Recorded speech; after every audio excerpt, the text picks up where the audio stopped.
This video shows you how to factory reset any Samsung Galaxy phone in simple steps. Follow carefully to safely erase all data and restore your device to default settings before starting.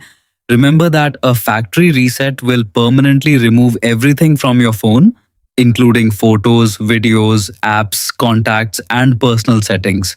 It is very important to back up your data first using Samsung Cloud, Google Drive, or any secure storage option so you don't lose important information. Now open the Settings app on your Samsung Galaxy phone. Scroll down and tap on General Management. From there, select the Reset option. Inside the Reset menu, tap on Factory Data Reset. You will see a warning screen explaining what will be deleted from your device. Read it carefully so you understand the process. Next, scroll down and tap Reset. Your phone will ask you to enter your PIN, pattern, or password for security confirmation. After entering it, tap Delete All to confirm.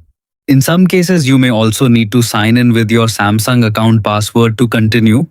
Once confirmed, the device will automatically start the factory reset process. It may take a few minutes and your phone will restart when finished. After rebooting, it will be restored to its original factory condition, just like a new device.